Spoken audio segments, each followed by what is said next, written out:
Allô, moi c'est Judith, je suis orthophoniste et je travaille avec les gens qui bégayent depuis plusieurs années maintenant, depuis 2008. Et moi, c'est Geneviève. Je suis candidate au doctorat en sciences de l'orthophonie. Je suis orthophoniste et je suis une adulte qui bégaye. Vous écoutez Je suis un podcast, un espace pour parler du bégaiement sous toutes ses formes et sans tabou. Dans l'épisode, on reçoit Christine Tournier, qui est orthophoniste et formatrice en France depuis également plusieurs années, et on va parler de bredouillement avec elle. Cet épisode-ci, ça s'adresse tout spécialement aux orthophonistes, mais on pense aussi que, bien sûr, ça pourrait intéresser toute personne qui est concernée par le bredouillement. Oui, Et vous allez voir, ou plutôt entendre, qu'on nomme beaucoup de noms, de ressources, de références. Et inquiétez-vous pas, tout est dans les sources dans la description de l'épisode, donc vous perdrez rien. Je suis un podcast et créé par l'association Bégaiement Communication, qui est une association pour les adultes qui bégayent. Rendez-vous au abcbégaiement.org pour connaître les services, ressources et activités de l'ABC. Et on vous invite à nous suivre aussi sur Instagram et Facebook sous le nom ABC Bégaiement. Bonne écoute! Merci d'être là et de nous suivre. Allô, Judith? Hey, salut Jen! Avant d'aller à notre entrevue avec Christine, on veut vous expliquer un peu le déroulement de cet épisode parce que ça va être différent des autres épisodes. Mhm. On commence avec un premier segment avec Christine qui va nous parler des définitions américaines et européennes du bredouillement et du millefeuille du bredouillement. Ouais, Miam! oui! Mais dans ce segment-là, moi, j'étais pas là parce que, comme on l'explique, en fait, j'ai eu un problème technique avec mon fil de micro. Bref. Et Ouais, ça nous a par la brisé le suite, cœur. Ça nous a brisé le cœur, ouais, honnêtement. c'était Ouais. triste. Puis par la suite, le deuxième segment de l'épisode, on est toutes les trois, Christine, Judith et moi, pour discuter de comment inclure les personnes qui bredouillent au sein des projets de recherche clinique. Donc, on va parler de recherche participative. Et là, je suis là dans cette conversation-là. Hi! Oui, tout à fait. Puis c'est très, très pertinent, là, tout ce que Christine va apporter dans l'épisode. Et juste pour vous situer un petit peu, là, on s'est rencontrés, hein, Christine, toi et moi, Geneviève, lorsqu'on a Oui! été invités à la journée là, de l'association Parole Bégaiement au Congrès international, ou le colloque international Ouais, en en mars 2023. 2023. Yes, à Ouais. Paris. D'ailleurs, on a 2 épisodes qui, ont été tournés à ce moment-là. Donc, c'est l'épisode 36 et 37, hein, qu'on avait dit, Oui, me semble. exactement. Bonjour Lyon. Bonjour Paris, épisode 36. Bonjour Lyon, épisode 37. Exact. Et là, ben, depuis ce temps, on a rencontré Christine en personne et depuis ce temps, on s'est pas lâchés. Christine et moi, on se parle régulièrement, on donne des formations ensemble et c'est une personne que j'apprécie beaucoup et une orthophoniste que j'apprécie beaucoup et c'est une mine d'or sur le sujet du bredouillement. Alors, sans plus attendre, on vous laisse sur les 2 segments. Bonne écoute! Bonne écoute!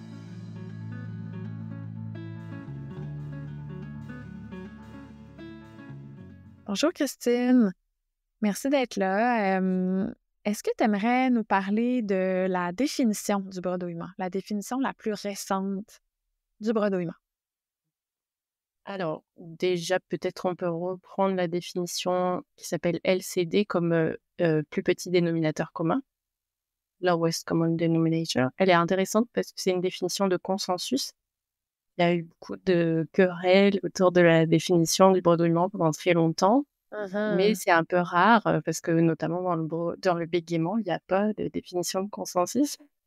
Donc, en bredouillement, il y en a une qui date de 2011, qui est de Saint-Louis et Schultz et quelques autres avec, qui dit que le bredouillement, c'est avant tout une vitesse de parole excessive, hem, dans certaines parties de la parole des personnes qui bredouillent. Ouais, certains segments de Ouais, conversation. Ouais. donc c'est pas nécessaire que la personne parle vite tout le temps, Mmh. mais qu'il y ait des moments d'accélération. Donc c'est une vitesse rapide et ou irrégulière, avec au moins un des 3 aspects suivants. Donc, soit une atteinte de la forme des mots, ça va être ce qu'on appelle les télescopages.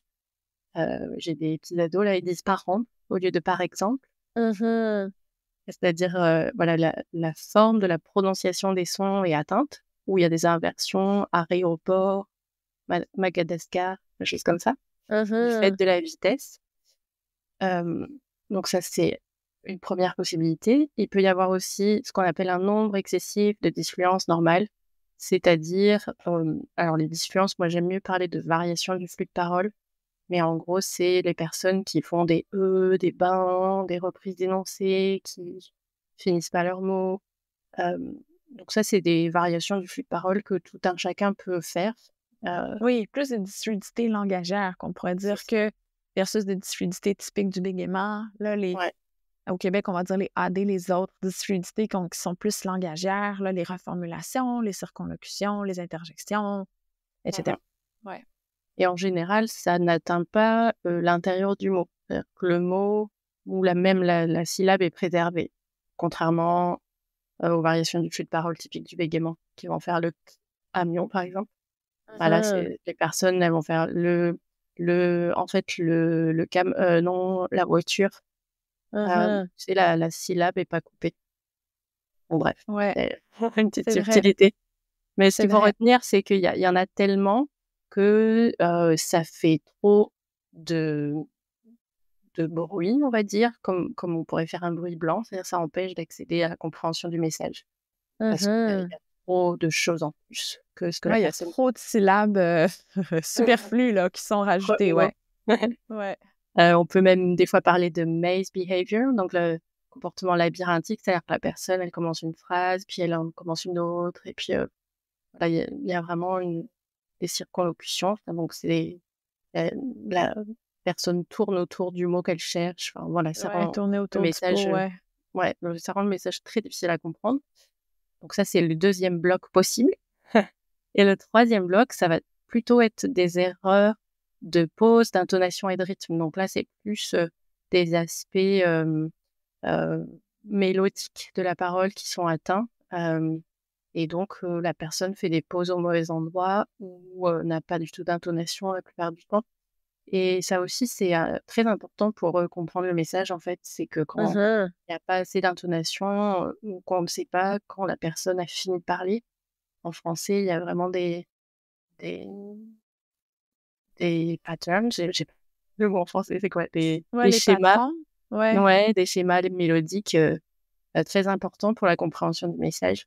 Notamment, par exemple, quand je récite un numéro de téléphone, faire 06 24 67, et donc la dernière syllabe de ma séquence, elle est légèrement allongée et puis elle est un peu montante et ça montre que j'ai pas Mhm. fini de parler. Par contre, 24, là, c'est la fin, et donc les personnes qui bredouillent n'ont presque plus ça à cause de la vitesse. Ouais, c'est ça. Puis ça nuit aussi à la compréhensibilité du message, ces Ouais, intonations-là qui sont ou trop de pauses, les pauses mal placées. ouais. Ouais, absolument. Et donc voilà, ça c'est la définition LCD. Donc il faut vitesse rapide et ou irrégulière et au moins un des 3 aspects, donc forme des mots, pause, pause, intonation, rythme, et puis, un nombre excessif de variations de flux de parole. Ouais. Hem Et ce qu'a rajouté, donc le dernier livre qui vient de sortir là de Yvonne Van Zalen et Isabella Reichel, c'est une définition un tout petit peu différente. Elles disent que c'est, un trouble de la communication. Donc elles, Mmh. précisent que c'est vraiment plus large. Hem, c'est vraiment pas un trouble du langage, c'est-à-dire que les personnes, si elles ralentissent leurs paroles, elles vont plus avoir, voilà, de difficultés à trouver leurs mots ou à faire des phrases correctes, si on enlève la composante vitesse. C'est Mmh. pas du langage. Par contre, elles Ouais. disent que c'est un trouble de la communication, et Mmh. elles disent dans lequel la personne qui parle n'est pas capable d'ajuster la vitesse articulatoire aux demandes syntaxiques, donc de la grammaire en gros, sémantique, donc le choix des mots, ou morphologique, donc la forme, la prononciation des mots, et pragmatique, c'est-à-dire à qui je peux parler de quoi, quand, comment. Et puis phonologique, de la situation. C'est-à-dire que la personne n'est pas capable d'ajuster sa vitesse de parole aux nécessités du moment. Mmh. Et moi, j'aime bien aussi cette définition parce que, déjà là, on a les définitions LCD, il y a une parole perçue comme trop rapide, donc j'aime bien parce que c'est une définition qui inclut l'interlocuteur. Oui. Et c'est pas forcément, si on calcule, c'est pas si rapide que ça, mais ça donne une impression de vitesse. Ouais. Et puis, l'histoire Ouais, c'est une d'ajustement. impression qu'il y a des bouts trop rapides. C'est vraiment comme la perception sans mesure nécessairement. C'est Ouais, vraiment une perception. Mais là, avec Van Zillen et Rachel, c'est vraiment c'est un peu l'aspect différent. de la communication, donc c'est plus global, on va dire. Et puis, c'est une difficulté d'ajustement.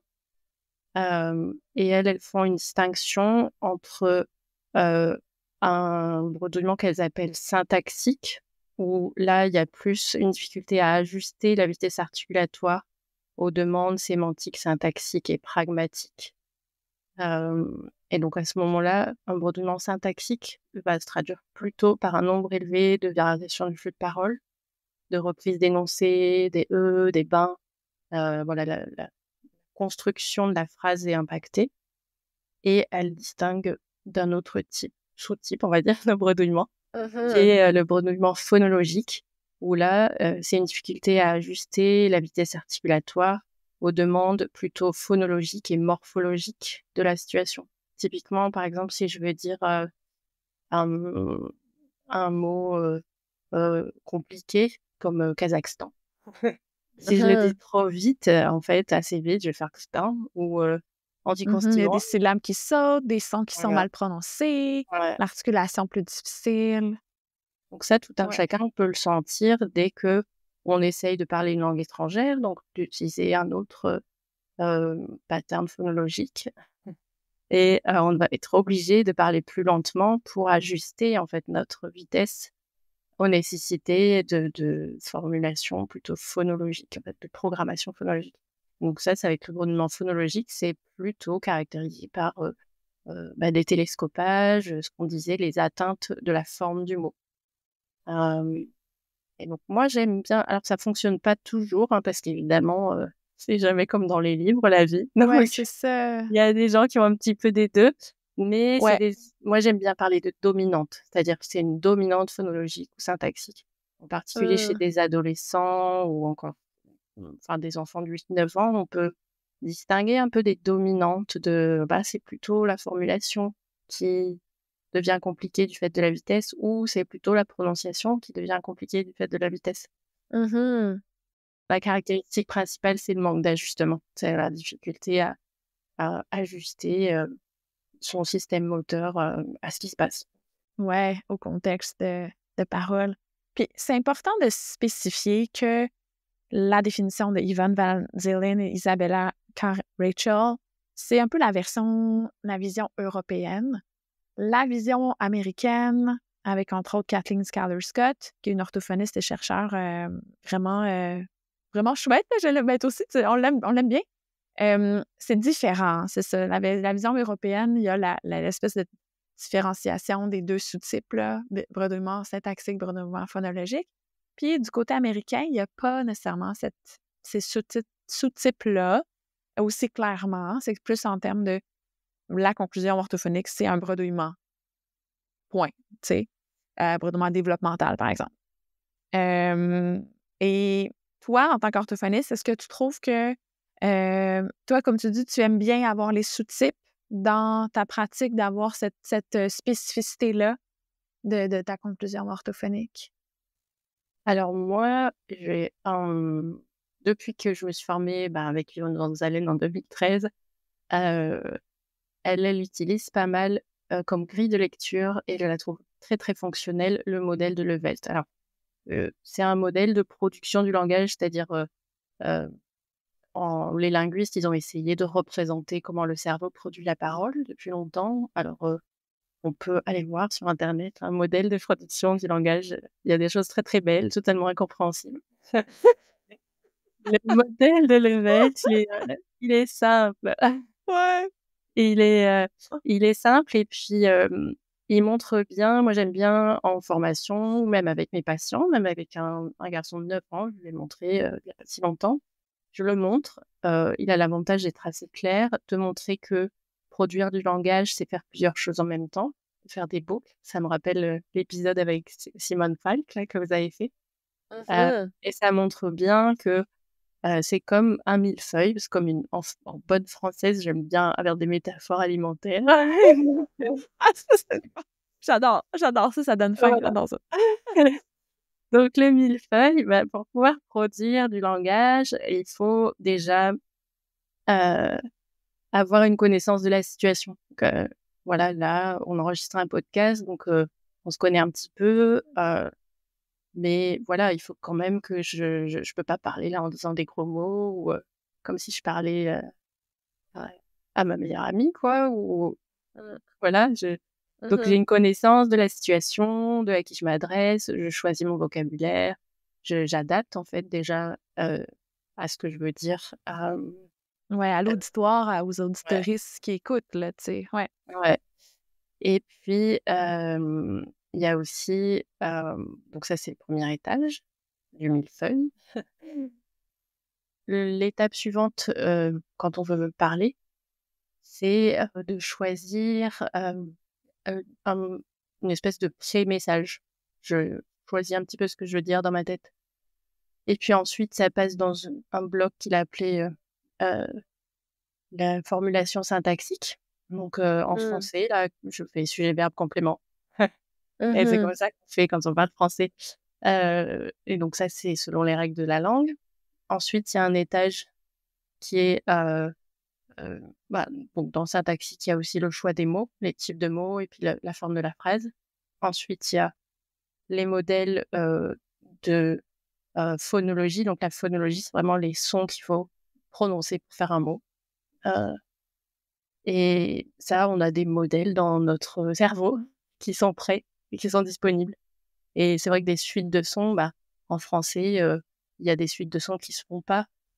Mmh mh. Par exemple, les mots islandais là qui ont plein de consonnes, ou Ouais, c'est les ça. mots écossais, on sait pas les dire parce que nous, il nous faut des voyelles, là, toutes les 2 consonnes à peu près, il faut une voyelle et donc Ouais. on a engrangé tout un tas de représentations des sons Ouais, on a et comme des options dans notre cerveau, puis c'est de ça qu'on ouais, utilise. C'est les options c'est ça, françaises, francophones qu'on a. ouais et donc on a ce dictionnaire de sons dans les mots et puis ensuite après, au moment de le prononcer, bah, c'est ce qu'on appelle l'étage, de l'articulateur et souvent j'aime bien dire, bah, le bégaiement par exemple, la plupart des personnes qui bégayent, leur message il est tout prêt là, tous les étages du Mmh. millefeuille, ils sont prêts et au moment de prononcer.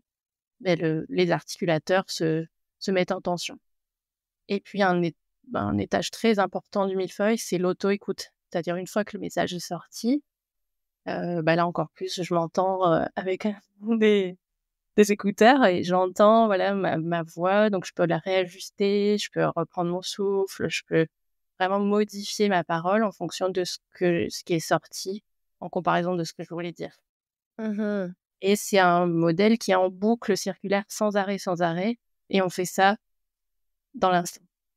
Ouais, Donc c'est c'est une très, très ouais, c'est très immédiat, puis à plusieurs ouais étapes, on se revérifie, en fait, le cerveau se ouais revérifie sans arrêt, ouais. et donc cette grille de lecture, elle est super pertinente, je trouve, pour le bredouillement, pour bien montrer à la fois que la tâche est complexe et que si on monte comme un tableau d'ingénieur du son, si on monte le curseur vitesse là, tout bah, toutes les étages de ce millefeuille vont pas avoir le temps de travailler correctement. Et donc il peut y avoir des perturbations à tous les étages. Et si la personne, elle est un petit peu fragile au niveau syntaxique, si elle est un petit peu fragile au niveau phonologique, si elle est un petit peu fragile au niveau attentionnel, au niveau pragmatique, parce que très souvent les personnes qui bredouillent ont en même temps, heu, Ouais, un un trouble attentionnel, heu, ou en ouais, même temps souvent, hein, ouais, souvent, ouais, ça vient avec, ouais, certains c'est ça traits, là, ouais, d'inattention. et donc ça va renforcer en fait des fragilités, le fait que le curseur vitesse il soit complètement au plafond, ben, le système moteur, il suit pas derrière ou le système d'accès, de disponibilité, là, mon dictionnaire mental, j'ai pas le temps. Donc je vais avoir comme des manques du mot, là, tout d'un coup, mon idée, elle est pas prête. Et ce que j'explique aussi bien aux parents, c'est que en fait, quand on parle, à tous ces étages de millefeuille, ils sont produits, à flot continu. Ils sont pas prends pas le temps de le préparer dans ma tête avant de le dire. Ouais, Ça n'existe pas de dire: «Alors, je prépare ma phrase, ensuite je la dis ouais, et après je l'ai finie». ouais, Ça c'est ça. là, je viens Ça de le va faire. vite, c'est ça. Ouais, Ouais, ça demande une précision, extrême, là, tu sais, ouais. de tout coordonner ça pour Mmh avoir mh une parole qui est intelligible, qui est claire. et ouais, ce que je dis bien aussi, c'est que c'est une tâche qui est complètement automatisée. Normalement, on n'a pas besoin d'y penser. Hem et ce que fait le bégaiement surtout, mais aussi le bredouillement, c'est que ce système qui foire là, il se rappelle à nous, alors qu'on ne devrait pas s'en occuper.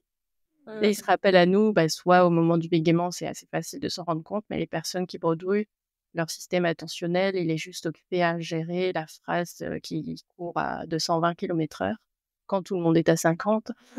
Donc Oui, ils c'est sont pas ça. forcément disponibles à se rendre compte que l'interlocuteur a commencé à froncer les sourcils, que leur mot a été mal prononcé. Là, pour eux, dans leur tête, le message, il est sorti direct, tout va bien, Ouais, quoi. c'est fait, on passe Ouais, à la prochaine phrase ou 3-4 phrases plus loin, ouais. c'est ça, ouais.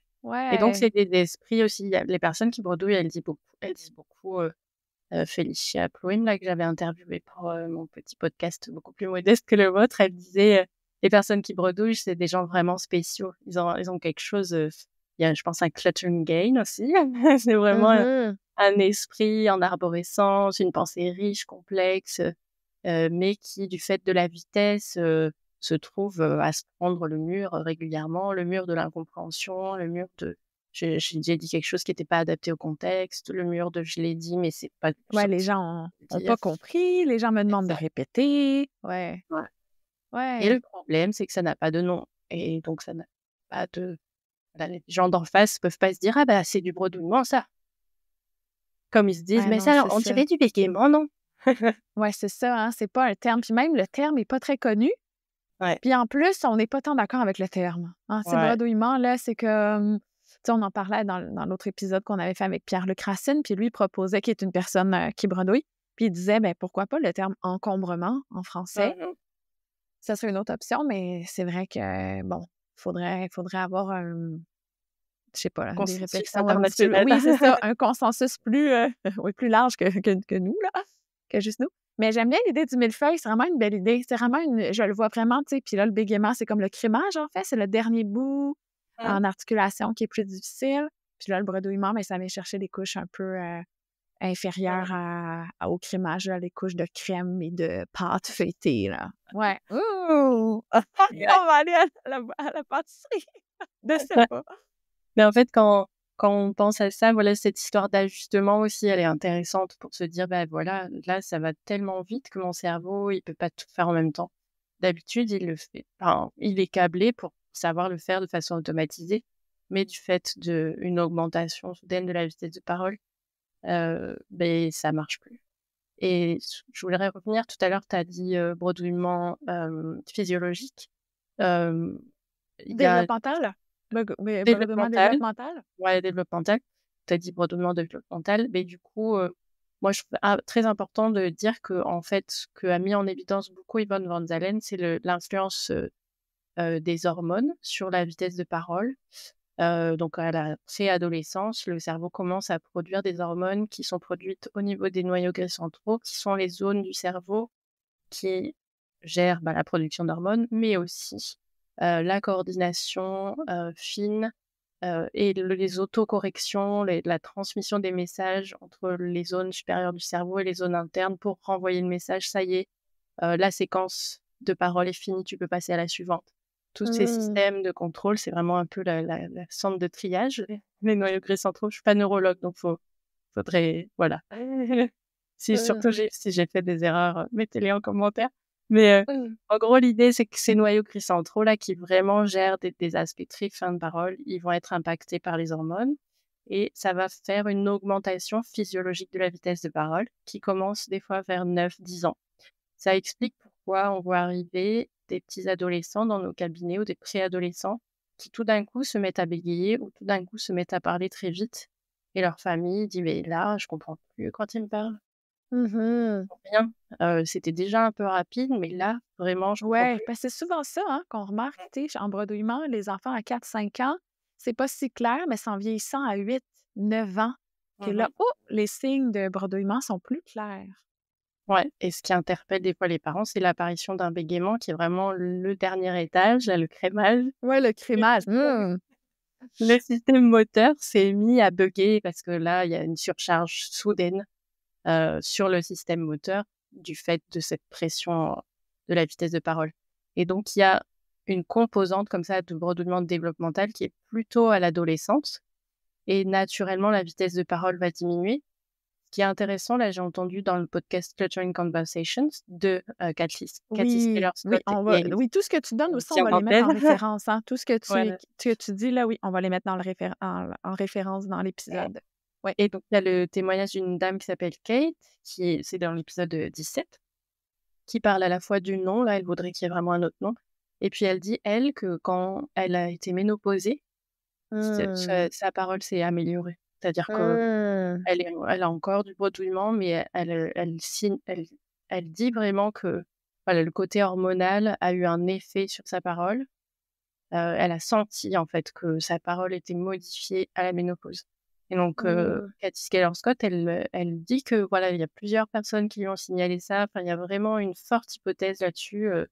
Les recherches de Peralm, elles vont dans ce sens-là aussi, sur le réseau de la dopamine aussi, mais qui est fort Ouais. influencé par les hormones. Donc, il y a vraiment cette, moi, j'aime bien parler de ça aussi. Ça a l'air de choses très techniques, là, les noyaux gris centraux, les hormones. Mais en fait, les parents, ils ont besoin de savoir ça aussi, là. Mais Votre oui, enfant, il fait 100%. pas exprès pour vous faire, hein? Il Oui, fait non, pas c'est ça. exprès Oui, pour oui, vous tout à embêter. fait. Oui. C'est pas contre vous, c'est juste son système de parole. Et là, une autre analogie, c'est, avant, ils conduisaient, alors en France, on dit une 106, là, un tout petit modèle, ou une Smart, on va dire, là, les petites Une voitures, petite voiture, ouais. voilà. Puis tout d'un coup, il est au volant d'une Ferrari. C'est un peu comme dans Vice Versa, là, tout d'un coup, il y a la livraison du nouveau centre de contrôle, là, ben ça Oui, marche oui, aussi dans ouais, le au parole. Québec, c'est sans dessus dessous au Québec, Oui. là, ce film. Oui, oui, Inside Out, ouais. Oui, et du coup, voilà, c'est pas exprès qu'il se met à un moment donné comme ça, «Hein, répète, Heu, non, laisse tomber», et puis en plus, voilà, je lui explique aussi qu'il est au volant d'un véhicule qui change tous les jours. Si vous avez déjà mmh, changé de véhicule, vous mettez un peu de temps à vous habituer à la pédale de frein, là, c'est pas la même d'une voiture à l'autre. Donc l'enfant, bah, tous les jours, il prend 6 centimètres, j'exagère, mais il y a ce côté-là aussi, c'est que son système moteur, il devrait, pour pouvoir fonctionner sans y penser, son cerveau, là, il devrait être sur un système physique fiable, puis c'est pas le cas. Tous les jours, ça change. ouais, Donc c'est ça joue tellement aussi, intéressant. ouais, ça joue Wow! pour dire, ben c'est et les enfants, enfin les petits ados, là, c'est hyper important de leur dire ça. Le cerveau humain, là, il est câblé pour faire de la parole confortable à 5 syllabes par seconde. Puis toi, tout d'un coup, là, tu fais du 6,5, 7. Donc c'est normal qu'il y ait Des des fois plus, problèmes. hein, des fois plus, Ouais, 8, pas plus, 9. bien Ouais, c'est sûr, ça. ouais. Ouais, exact. La voiture va comme trop vite, c'est trop puissant, là, pour ce que la personne est capable de faire, tu sais, dans le moment. Ouais. Ah, mais merci beaucoup Christine pour ces informations. Écoute, à bientôt. On est de retour en studio avec Christine. Là, je dis «on», mais j'étais pas là pour la première partie. Ben oui, non, c'est ça. On a enregistré, Christine et moi, déjà il y a quelques semaines, la première partie et là, tu es avec nous aujourd'hui, Geneviève. Oui, Merci. j'étais pas là la première fois, ce qui est hyper rare, mais j'avais des Vraiment. problèmes tec techniques avec mon micro, puis on avait pris à ce moment-là la déchirante décision de se séparer. Mais je suis de retour et je suis tellement contente d'être là. Oui. Merci Christine d'être, avec nous pour cette deuxième partie de ce super épisode sur le bredouillement. Pour ma part, j'ai écouté, la première partie. Heu, J'étais ép époustouflée par tes talents de vulgarisatrice, puis comment tu mêles, la théorie et le concret pour offrir, une explication hyper complète et claire. Merci pour ça. Mais de rien. Puis alors moi, je suis hyper contente. Là, d'ailleurs, je fais une capture d'écran parce que la première fois, j'étais absolument ravie de faire l'entretien avec Judith. Mais quand même, faire une interview, je suis un podcast sans Geneviève, Oh! c'était Ah, c'était c'était j'étais déconfite. Donc Oh! là, je vais faire j'ai fait la capture d'écran, puis je vais vous l'envoyer, puis est-ce que vous voulez bien le signer, s'il vous plaît? Comme ça, je mettrai un petit tableau dans mon bureau, à côté de Oh mon mon de oh! Ça, l'équipe. L'équipe au complet. Ça me touche beaucoup. Merci. Merci. Je veux faire ça aussi. Oh, il y a un chat. Est-ce que c'est chez Christine? Oui, forcément. Dans toute visio, il y a un chat ou un enfant qui apparaît à un moment. Oh, Et alors, Oh! en plus, c'est très beau. voilà, c'est Ah oui, on entend bien, on entend bien. je vais la Ouais. sortir parce qu'elle a 19 ans. Elle a 19 ans et elle est sourde, donc elle miaule comme un chat. 19 ans? Ah, Ah, elle est wow! sourde. Ouais, Mais c'est rare, des chats de cet âge-là, wow! ouais. Donc c'est vraiment mamie, une mamie. Ah, Elle est tellement mamie! Donc je vais la belle! sortir. Oh, Oh! un beau chat, avec, De plein de 19 ans. couleurs, de Oui. 19 ans. Elle peut Oui, aller un au bar chat maintenant, n'a elle peut sortir dans les bars, ouais, les ouais, majeurs. pour, les bars à chats. Excusez-moi. Oui, c'est ça, les bars à chats. Et là, Christine, aujourd'hui, on voulait aborder avec toi les approches innovantes dans l'étude du bredouillement. Puis, tu sais, tu as participé à plusieurs événements, entre autres, le congrès en Pologne. C'était en 2024? 23. 2023. Donc, le congrès de l'Association internationale en bredouillement. Puis, à ta connaissance, avec tous les événements auxquels tu as participé, puis avec tes connaissances présentement, pourrais-tu nous parler des projets de recherche qui t'apparaissent pertinents présentement? Oui, alors, c'est toujours, le bredouillement est un petit peu, la dernière roue du carrosse dans les congrès, je trouve. Ça Mmh. change un petit peu, le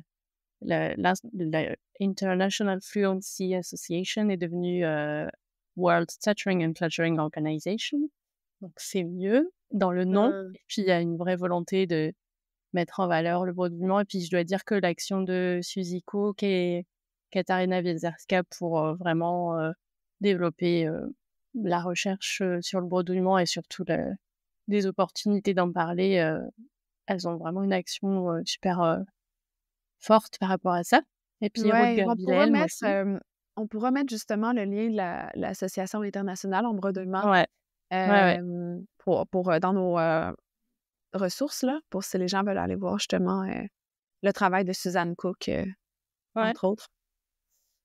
et donc moi les projets qui m'intéressent vraiment le plus, c'est ceux qui sont portés par l'équipe de Hilda Sundstøren, qui est en Norvège et avec son équipe, ils essayent de vraiment inclure les personnes qui bégayent et qui bredouillent à tous les niveaux du design des études et je sais que notamment elle avait expliqué, qu'il y a un projet qu'ils font, en ce moment où il y a une espèce de ce qu'on appelle les focus groups, c'est-à-dire des regroupements de personnes intéressées à partager leur savoir expérientiel.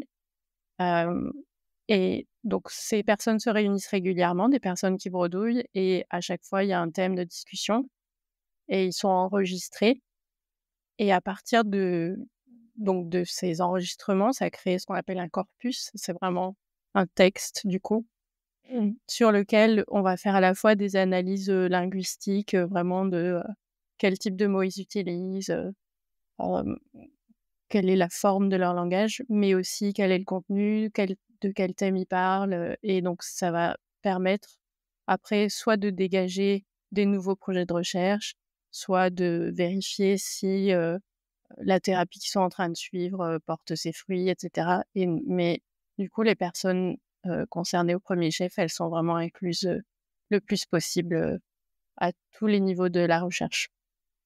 Et ça, c'est Mmh. vraiment des projets super intéressants, donc ça m'a amenée à m'intéresser à ce qu'on appelle la recherche participative. Mmh.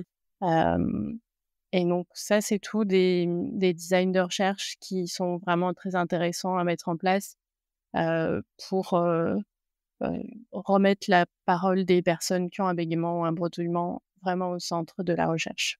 Ouais, Exactement. la recherche participative, c'est quelque chose qui m'enthousiasme aussi beaucoup, là.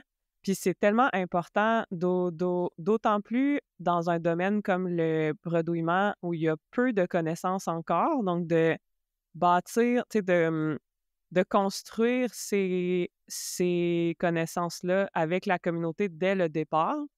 Parce que quand c'est pas de la recherche participative, c'est de la recherche plus traditionnelle, entre guillemets. Puis là, c'est les chercheurs qui arrivent avec leurs propres idées, qui pensent répondre à un problème de la façon qu'ils pensent qui est le mieux, mais sans nécessairement demander à la communauté, donc aux gens qui bégayent et ou qui bredouillent, ben, qu'est-ce qui est important pour vous réellement, tu sais? Ben Donc, oui, ouais, c'est c'est vraiment super des pertinent. projets, ouais. Puis en bégaiement, je crois qu'il y a de plus en plus d'études qui sont comme ça dans les dernières années, tant mieux. Puis en bredouillement, Christine, veux-tu nous parler d'un projet spécifique dont tu es l'instigatrice, si on veut, là, qui justement relève de la recherche participative? Oui, bien sûr. Ce que je peux ajouter aussi, c'est que moi, dans mon contexte vraiment très spécifique en France, j'essaye de faire de la recherche alors que je suis orthophoniste en libéral et que j'ai pas de thèse et que j'ai pas pris le temps dans ma carrière professionnelle de faire une thèse, et en France, il y a pas de thèse en orthophonie en plus. Mais, du coup, on je trouve que aussi souvent la recherche, passe à côté, du trésor, qu'ont les cliniciens et en France, c'est vraiment le cas. Mmh. Il y a 90 des orthophonistes qui exercent en libéral et qui ne collectent pas spécialement de données sur, ce qu'elles font, et qui sont pas forcément incluses, dans les designs de recherche ou en tout cas pas suffisamment à mon goût. Donc c'est aussi de la recherche participative en tant que, intégrer les cliniciens, du quotidien et les cliniciennes pour, aussi tenir compte de leurs besoins, c'est-à-dire, adapter des traitements aux situations complexes et multifactorielles de nos patients qui ne sont pas, des protocoles, ni des patients, entre guillemets «cas purs».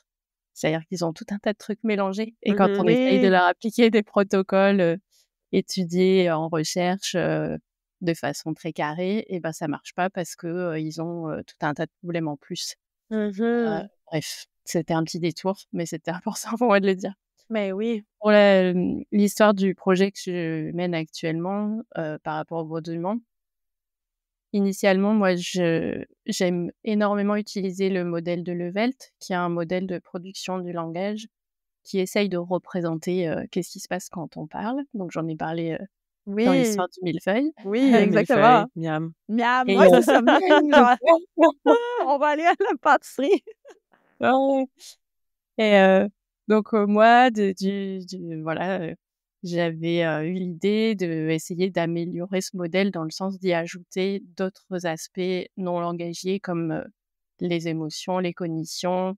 Je suis beaucoup en lien avec Juliette Dechassé que vous avez, rencontrée et interviewée et je voulais ajouter voilà, des choses pour utiliser ce modèle, avec les patients et avec les étudiants pour comprendre bien tout ce qui se passe dans le langage et la communication. Donc j'ai fait mon petit modèle dans mon coin, j'ai rajouté des trucs et puis je l'ai soumis à quelques personnes et le retour qui a été fait, c'était de dire: «Oh là là, mais de quel droit vous modifiez un modèle qui a pris des années à élaborer?» et cetera. Donc au-delà du moment très désagréable, de se prendre une petite claque, genre: «Mais qui es-tu, toi simple moldu, pour oser faire de C'est ce ça. genre de choses?» Petite référence à Mmh. Harry Potter ici pour, Voilà. les initiés. Ce que ça a fait, c'est que donc avec Mélanie Camperen, qui est une collègue, néerlandaise, que j'ai rencontrée au DU européen. Mélanie, je t'aime. Ceci est une Ah. déclaration. Elle est tellement gentille. Mais bref, elle avait accepté d'embarquer dans le projet et donc on s'est pris toutes les 2 la grosse claque. Mais ce que ça a fait, c'est que c'était pas complètement injustifié comme remarque, même si c'était un peu dit durement. Ce que ça a fait, c'est qu'on s'est dit: «OK, c'est vrai que de notre position, c'est peut-être un peu présomptueux de dire, je vais modifier le modèle de Levelt. Mais par contre, ce qu'on va faire, c'est qu'on va le proposer à des patients qui bredouillent. On va leur expliquer le modèle de Levelt et puis on va leur demander, eux, ce qu'ils voudraient rajouter au modèle C'est et on va fantastique. discuter Ouais. ensemble, de l'idée qu'on a nous. Enfin voilà, on va faire, ce qu'on fait tout le temps dans nos cabinets, c'est de l'alliance thérapeutique et du support commun et qu'est-ce qui se passe avec ça? Donc on a fait un premier projet avec 7 personnes adultes, qui avaient un bredouillement et ce qui est ressorti de l'analyse de ce qu'ils ont dit pendant 1 heure autour de ça, chacun, c'est que, on s'attendait à trouver des thématiques comme, l'articulation, la vitesse de parole, l'intelligibilité, des choses sur la forme de leur parole et ce qui est ressorti comme thèmes les plus fréquents, c'était, l'interlocuteur et les évitements. Heu, Mmh. Et du coup, on s'est dit, ben, peut-être qu'il faut faire une recherche sur les évitements dans le bredouillement. Mmh. Oui, Heu, typiquement, qui est comme un aspect qui est beaucoup plus évalué en bégaiement. Puis en bredouillement, typiquement, le message, c'est un peu: «Ah, ben, des fois, les gens qui bredouillent ont moins conscience de leur diminution d'intelligibilité, par exemple, et ils sont peut-être moins conscients de la raison des bris de communication, puis peut-être qu'il y aurait moins d'évitement». Mais finalement, avec ce genre d'études-là, on se rend compte que, Mmh. ben non, c'est pas le cas.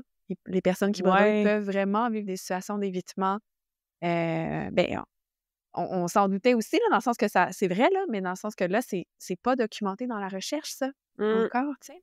Puis ce que tu partages, Christine, je trouve que c'est un exemple parfait de la puissance de la recherche participative, que on n'aurait jamais su ça si on n'avait pas demandé à la communauté par des devis participatifs.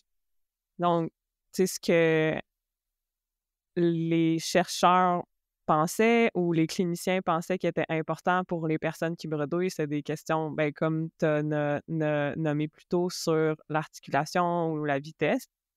C'est là qu'eux disent, ben, ce qui est important pour nous aussi, même peut-être plus, c'est notre interlocuteur puis les évitements, tu sais. Fait que ça permet vraiment de diriger la recherche vers ce qui est important. Donc là, tu as essayé ensuite ben, la suite du projet, c'est de creuser cette question-là des évitements dans le bredouillement. oui, et alors il y a eu 2 choses. Donc il y a une étudiante qui s'appelle Julia Delorme, qui est maintenant diplômée, qui a fait pendant 1 an, elle a, interrogé spécifiquement des personnes qui bredouillent, donc 11 adultes qui bredouillent sur ce sujet-là, et elle a fait une analyse, de ce qu'ils disaient. Et bah, ses conclusions, je peux le dire, c'est, hem, on repère des évitements linguistiques de situations et aussi des stratégies d'adaptation et de compensation. Et les évitements laissent apparaître une souffrance cachée pour certains participants qui réalisent ces évitements sous l'effet de cognition et de croyances.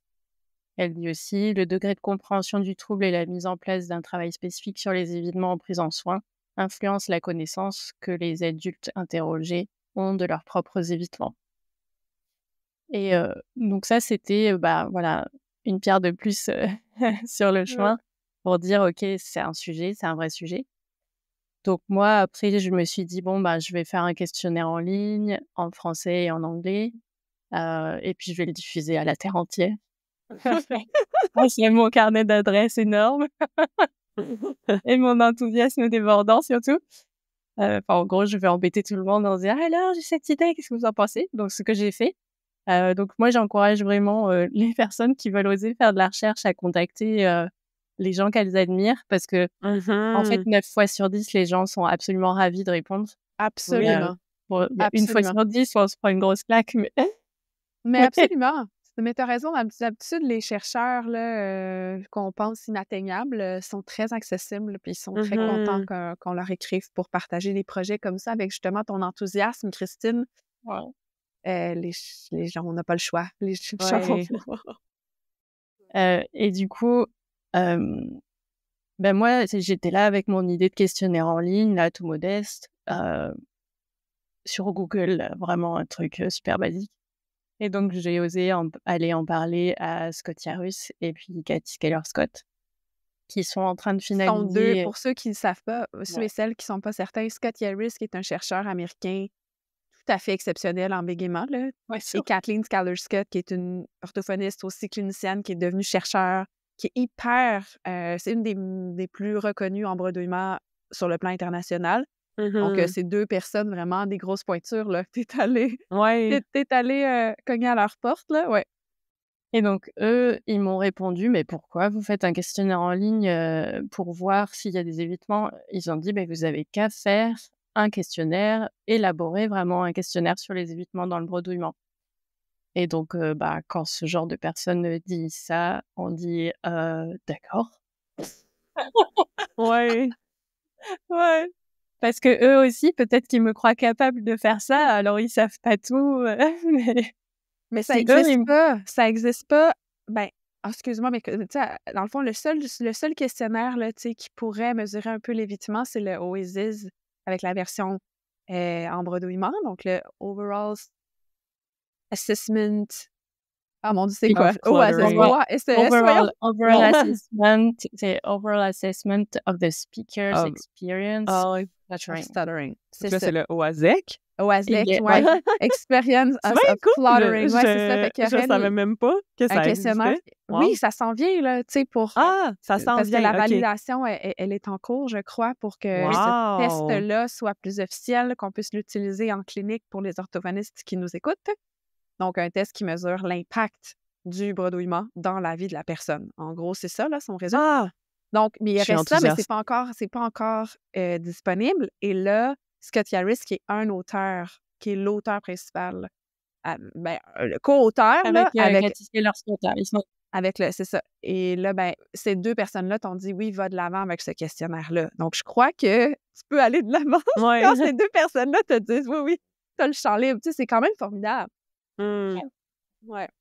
et du coup, avec une étudiante qui s'appelle Zoé Bouillard, qui a embarqué dans le projet l'an dernier et qui est vraiment extra. Enfin, aussi bien Julia que elle, c'est vraiment des étudiantes, voilà, sans déjà de base, je pourrais pas faire de la recherche s'il y avait pas des étudiants qui bossaient avec moi. Et vraiment, Zoé, elle a été très, très proactive là-dessus. Et donc, ce qu'on a fait comme design un peu participatif, normalement, en fait, pour ce genre de création de questionnaire, donc on crée une liste de questions. Heu, il faut vraiment voir si cette liste de questions est valable, et pour ça, habituellement, ce qui se passe, c'est que c'est des processus, si on veut le faire participatif, il faut faire ce qu'on appelle un processus Delphi, qui est de Mmh. consulter des experts, en plusieurs, étapes. Une première fois, puis ensuite on modifie la liste, puis une deuxième fois et c'est un processus qui est très cadré. Il y a une méthodologie très précise et c'est hyper intéressant, mais typiquement ça nécessite, un laboratoire de recherche et une structure organisationnelle que moi j'ai pas. Parce que je travaille pas dans un laboratoire et je suis pas payée pour faire de la recherche. Je fais de la recherche gratuitement Mmh mh. parce que j'aime ça. Pour l'instant, ouais. Donc, du coup, ce qu'on a fait, en fait, c'est on s'est un peu inspiré de cette philosophie du processus Delphi pour faire, un consensus d'experts. Donc, on a fait notre liste de questions d'après la revue de littérature, d'après le travail de Julia Delorme. Hem Et cette liste de questions, on l'a envoyée à, des francophones et des anglophones qui seraient soit cliniciens, soit chercheurs, soit personnes qui bredouillent. Et quelquefois, ils ont double ou triple casquette. Mmh. Mmh. Et Ouais, donc, on a essayé ouais, je participe à ça, c'était c'est très pertinent. C'est ouais. très, Et donc, du coup, on a fait, quand même un questionnaire en ligne, on en revient à ça, mais sous forme de: «OK, il y a telle question, est-ce que vous pensez qu'elle est pertinente? Oui, non» et sur une échelle de 0 pas du tout pertinente à 5 très pertinente, quelle note vous lui mettez? Et s'il y a des modifications à faire, quelles modifications vous feriez? Puis, on a fait une version en anglais aussi où on a rajouté, linguistiquement, est-ce que vous voudriez que ça soit mieux formulé? Parce qu'on est francophone et pas anglophone. Et donc, là, on a fait une première phase et avec Zoé, la semaine prochaine, on doit se voir pour modifier le questionnaire et le repasser une deuxième fois aux mêmes personnes. Et après ça, on va choisir, vraiment la liste de questions. Et l'idée Mmh. ensuite, c'est de, le faire passer à un grand nombre de personnes. Donc là, ceci est un appel. J'ai besoin pour le coup du Mmh. soutien d'un laboratoire ou de quelqu'un qui fait de la recherche et qui a les capacités notamment, technico-statistiques de faire, tester ce questionnaire, auprès d'un grand nombre de personnes qui bredouillent pour vérifier, qu'il est enfin ça ce qu'on appelle la validité du questionnaire. Donc, vérifier, voilà, statistiquement, combien de personnes, disent, qu'elles font tel type d'évitement et du coup, c'est ça, c'est l'élaboration d'un outil qui vise à aider les cliniciens, et les personnes qui bredouillent, heu, en intégrant leur avis dès le début sur la pertinence des questions. C'est fantastique. ben oui, tout à Un fait. fantastique travail. Mmh. Tu nous disais plutôt, avant qu'on enregistre là, que, ben, pas tu doutais de ta méthodologie, mais tu te, désolais un peu de pas pouvoir suivre, le processus Delphi à la lettre. Mais je trouve que c'est un exemple parfait de comment adapter une méthodologie à sa réalité. Puis ce processus-là est complexe et rigoureux quand même, tu sais? Puis je trouve vraiment c'est dans le fond, ce que tu fais, c'est rendre la recherche à accessible à plus de gens que dans la sphère universitaire. Puis c'est fantastique, vraiment. Ouais, puis Bravo, ouais. ça a un impact direct en clinique. Ce Ouais, questionnaire-là c'est va ça. pouvoir être utilisé par toutes et tous et toutes les orthophonistes qui travaillent avec des gens qui bredouillent adultes en français. Mmh. C'est pas rien quand même. Donc en fait, en tant que clinicien, c'est hyper important de dire: «Voilà, j'ai telle intuition clinique parce que j'ai une Mmh. certaine expérience, j'ai une hypothèse, je voudrais la faire vérifier, mais moi, j'en suis pas capable». Bah, en fait, il faut que le savoir, il circule du haut en bas, savoir, vulgariser les articles dans le sens, c'est même pas vulgariser, ça s'appelle la médiation, c'est le vrai mot, j'aime mieux le terme de médiation. Mmh. Mmh. C'est rendre accessible la recherche et aussi, heu, à partir du vécu des personnes et à partir des hypothèses des cliniciens, et des cliniciennes, c'est faire remonter les sujets de recherche, pour que les personnes qui ont les moyens de faire ça correctement, elles le fassent. Et Mmh. ça, c'est hyper important. En fait, le partage de la connaissance, il doit aller dans tous les sens, et je sais pas si on a le temps, mais moi, j'ai pu assister à un World Café avec Amy Connery. C'était sur le bégaiement, mais j'aimerais tellement Oui, redire ça. ouais, pour nos auditeuristes, là, le World Café, c'est, ben, je pense que Christine, tu peux nous l'expliquer mieux, mais c'est une méthodologie participative aussi où il y a plusieurs groupes, en simultané, qui discutent, puis on passe d'un groupe à l'autre pour noter les idées qui émergent. Donc ça permet vraiment de consulter la communauté. Mais je sais pas si tu veux ajouter quelque chose à ma définition, un peu pauvre. Non, non, c'est ça. Après, c'est une si j'ai bien compris, World Café, c'est vraiment une espèce de marque déposée là, parce qu'il y a un Mmh. protocole vraiment très précis, mais ça vient des sciences sociales et des recherches communautaires, donc aux États-Unis auprès de populations défavorisées, qui ont pas souvent voix au chapitre. Et en tout cas, le World Café auquel j'ai assisté avec Amy Connery, c'était vraiment, relayé par l'association STAMA en Angleterre et c'est Mmh. inviter des personnes qui bégaient, à réfléchir pendant je crois que ça a duré 2 heures, 1 heure et demie, hem, heu à proposer des sujets de recherche. Mais si on pose la question comme ça aux gens, en général, ils ont pas beaucoup d'idées.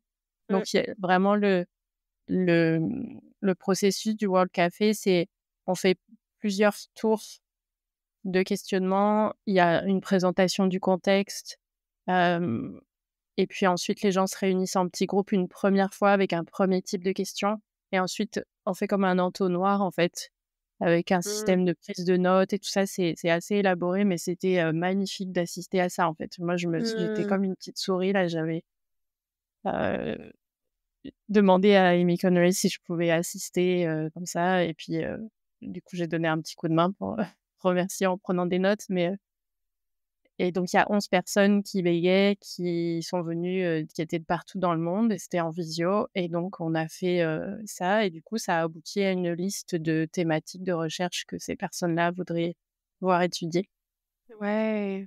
et typiquement, moi, je veux absolument qu'on fasse ça, en francophonie.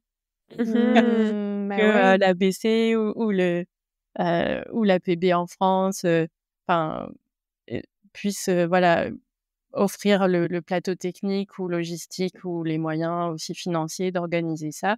Et puis en plus l'organisme, c'est une espèce de fondation, je crois, World Café.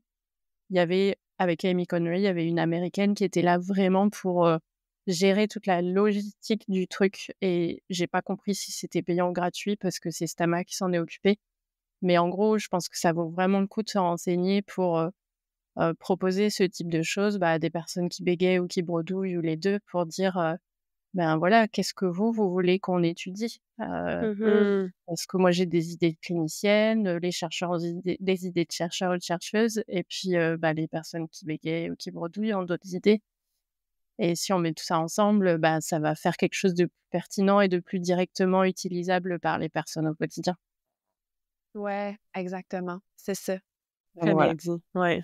Mais merci beaucoup Christine pour toutes Merci, ces de informations. rien, on On va pourrait mettre parler des pendant ressources des heures. aussi de Word Café, on va mettre des ressources là, dans nos références là, pour, Oui, ceux et celles qui aimeraient en savoir plus sur cette structure-là de prise de données. Mais merci beaucoup à toi Christine, pour ta présence aujourd'hui, merci. très appréciée. Mais merci à tous et à toutes d'avoir écouté cet épisode de Je suis un podcast qui est créé par l'association Bégaiement Communication, une association pour les adultes qui bégaient. On remercie également à Alexandre Cadélis, adulte qui bégait, qui s'occupe de la post-production des épisodes, ainsi que le conseil d'administration de l'ABC, de l'association Bégaiement Communication, qui révise et approuve le contenu. Si vous aimez Je suis un podcast, soutenez le projet en vous abonnant au podcast sur Spotify, Apple Podcasts, YouTube ou n'importe où vous l'écoutez. À la prochaine!